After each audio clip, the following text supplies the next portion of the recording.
Hello, we are Aledis, Oriol, Aloy, and Adrià. and in this video we are going to explain a little bit about the Buchenwald camp.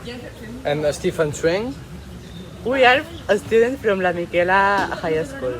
Let's start. Buchenwald concentration camp, located in Germany, was created in 1937 by the Nazi regime to detain political opponents, communists, socialists, and other groups considered enemy. Over the time, it became one of the largest concentration camps, with numerous subcamps for forced labor for the German war industry. Although not an extermination camp, the brutal living conditions, forced labor, starvation, and disease caused the deaths of more than 56,000 people. In addition, inhuman medical experiments were carried out there, adding serious suffering to the prisoners. The internists came from a variety of backgrounds: political dissidents, Jews, gypsies, Soviet prisoners of war, Jehovah's Witnesses, and other groups marginalized by Nazi regime. Conditions were inhuman. Several malnutrition, unsanitary accommodation, lack of hygiene, and grueling working days. All this added to the torture and summary executions turned to a camp into a place of suffering and death.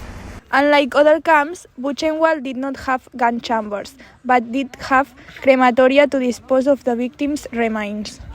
The camp was liberated on April 11, 1945, by American troops, who documented the atrocities discovered.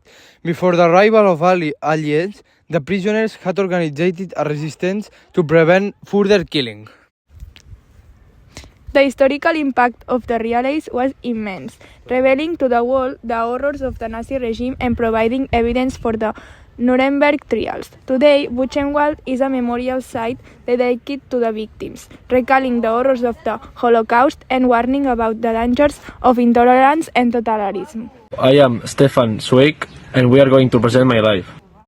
Stefan Zweig was born on November 28, 1881, in Vienna, Austria, into an upper-class Jewish family. He was an internationally recognized writer, biographer, playwright, and translator, standing out for his literary work and for his commitment to European culture as a bridge of understanding between nations. Before the rise of Nazism, Zweig enjoyed great literary success and was an influential figure in Europe, where he championed the ideals of peace, tolerance, and democracy. Unlike other Jewish intellectuals, Zweig was not imprisoned or deported to the concentration camp. He fled Austria in 1938 when the Nazis took power, and lived in exile until his death by suicide in 1942. During this period, he experienced a deep sense of loss and hopelessness. In the face of destruction, Europe he had known and loved. This reflection on his native Europe can be clearly seen in his book, The World of Yesterday, Memories of a European, where he expresses his pain at the disappearance of a cosmopolitan and tolerant society. Although not a direct activist in the historical memory of the Holocaust, Zweig left an important legacy throughout his literary work, which remains relevant to the understanding of the dangers of totalitarianism and the loss of human and cultural values. His influence as an ambassador of peace and European culture remains, and several institutions and awards recognize his contribution to the defense of freedom and human rights.